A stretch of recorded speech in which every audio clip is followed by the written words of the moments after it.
Hi, I'm YOGAROS. Welcome to Love Your Lunges.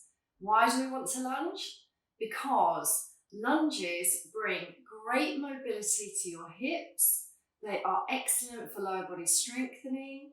It allows you to nourish your pelvis. And because we're moving through the left side and then the right side, we bring symmetry to the legs. They're also really good for core stability and for generally improving your coordination and mobility. So let's begin.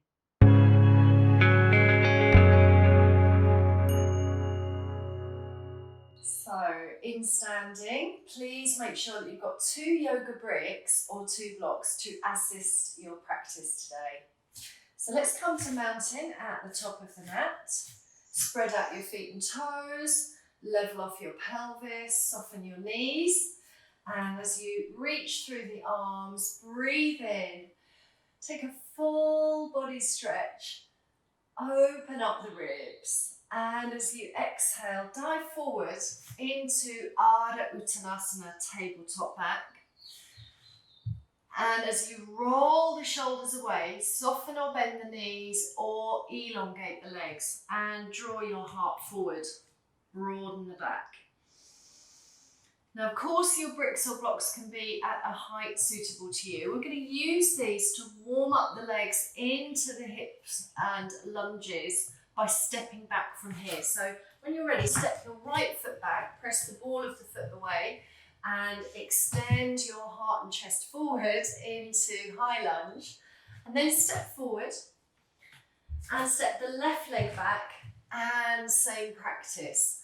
High lunge, shoulders roll back. You can come up onto the fingertips if you wish.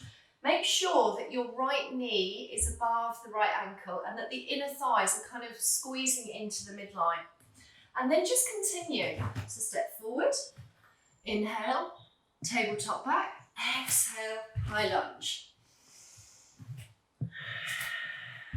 And then continue at the best pace for you, maybe for 6 changeovers. And remember not to collapse the pelvis. Instead, keep a light tone on the abdomen each time you step forward and step back into your high lunges.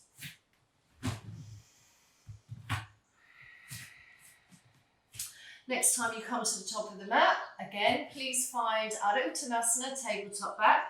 Reach the heart forward, and as you exhale, soften the knees and pull the body over the legs.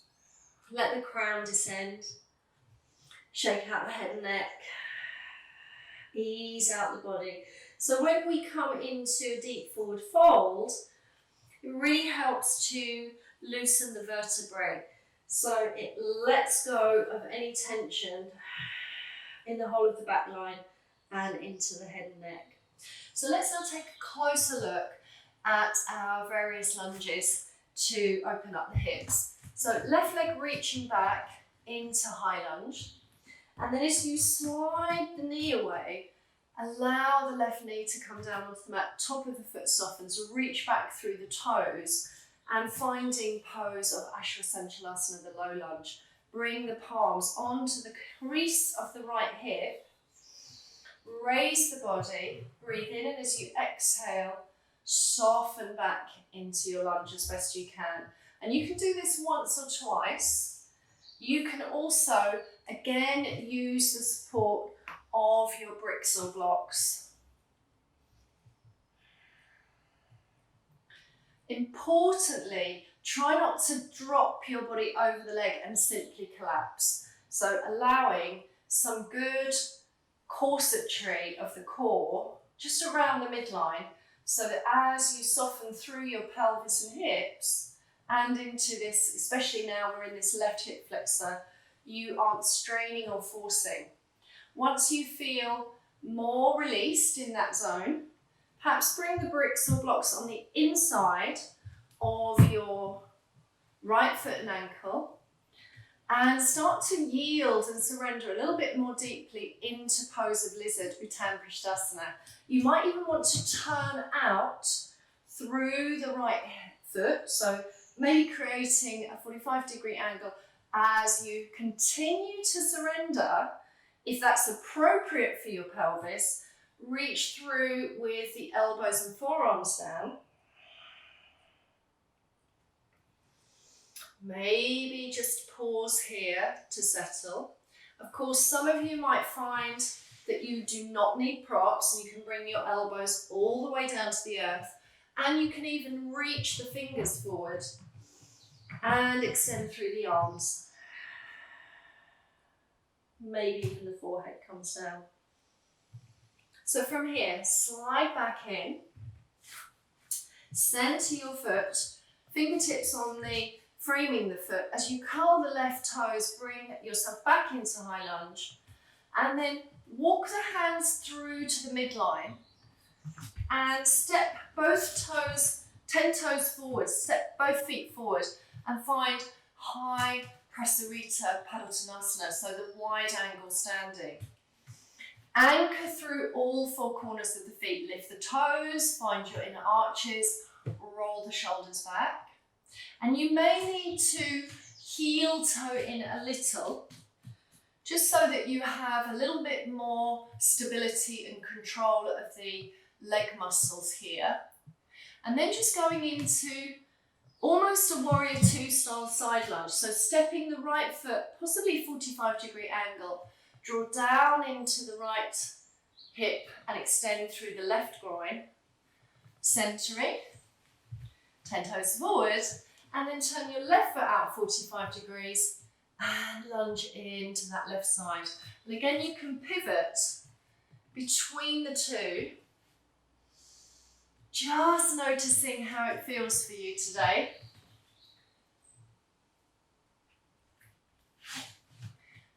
And then centering again in the wide angle pose. Draw up through the thighs, so lifting the kneecaps and finding that the muscles hug into the bones. Stay here as you breathe in, or folding a little bit more deeply as you exhale, maybe coming into crown-based pose.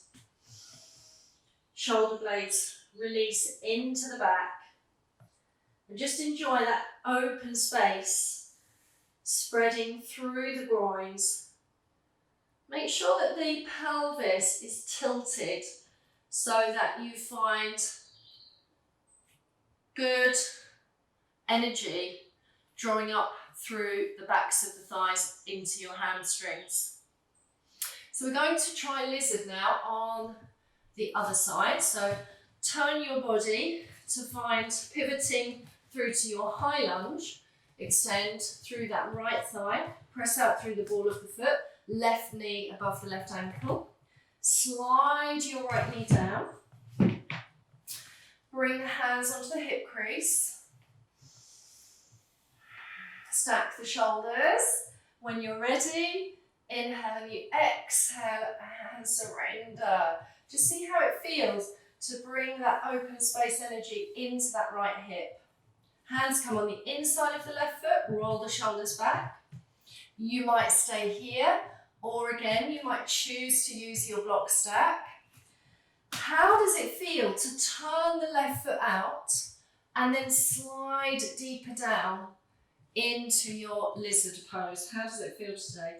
Releasing the right hip back, maybe nuzzling, softening here. And after a few rounds of breath, bring the palms back in, frame the foot, curl the right toes, draw back up to high lunge.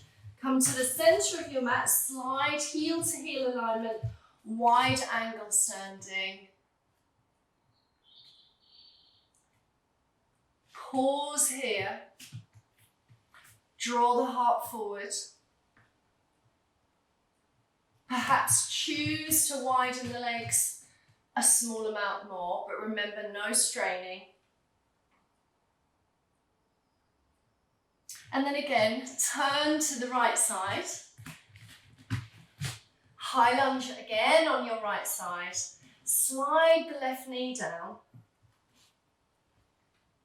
Return to lizard, and then consider placing your foot onto the brick. So this will provide you with an even deeper experience into that pelvis. So as you slide the right foot up onto your yoga block or brick, maybe make fists with the palms and notice the different experience of the pose as you deepen and allow more space to come across your hips, if that's appropriate for you today. And then after a few rounds of breath, release.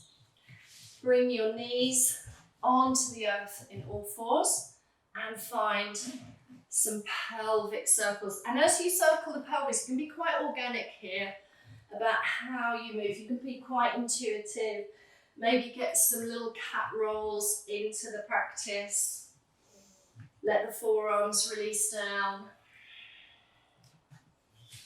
And then bring the knees apart, big toes together or feet apart. And find easy open child pose. So elbows below the shoulders.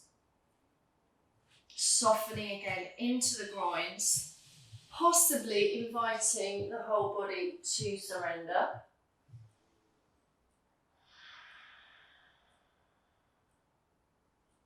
It's at this point you can be more responsive to the sensations of your breathing. So of course, when we are trying to create an environment for change, when we're trying to transform the body and open up some tight spaces and nourish the pelvis, it's really important that you give enough time for your body to respond.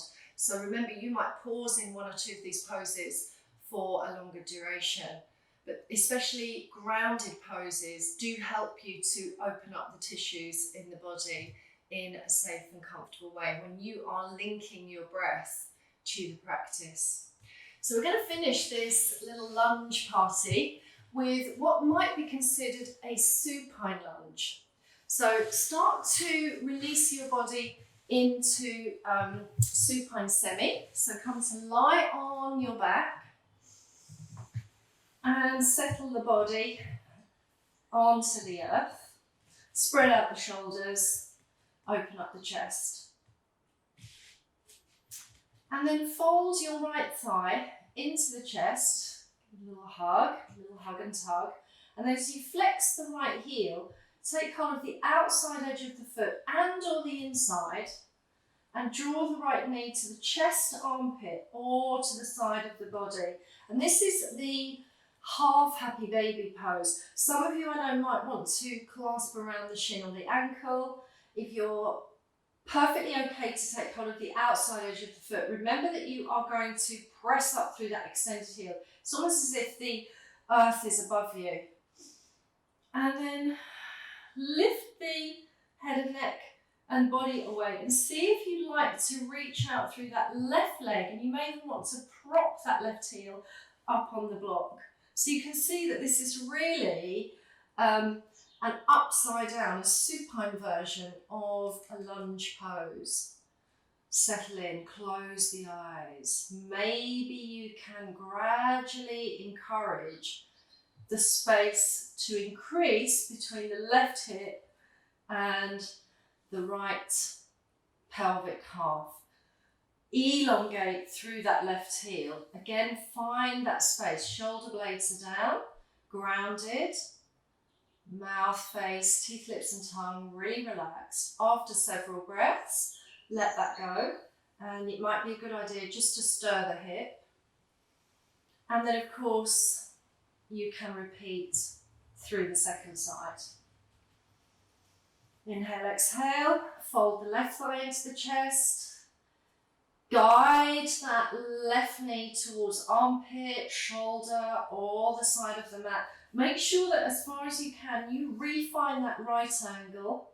Hug the body down onto the earth. Hug the muscles into the bones. Reach your leg away. If you're not using props, press the heel out into the earth. As you curl up, check the alignment. Ankle, hip, knee. Grounded through the tail and sacrum, spread out through the back body.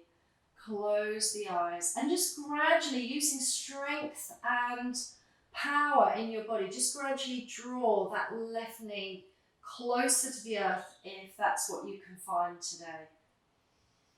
2 to 3 rounds of breath here, or you may choose to stay for longer, and then as you release, both knees into the chest now. Languid, slow, luxurious stirring of your hips in both directions.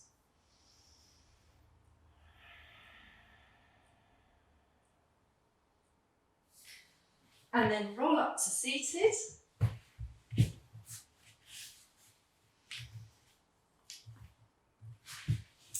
Take a moment to absorb your practice.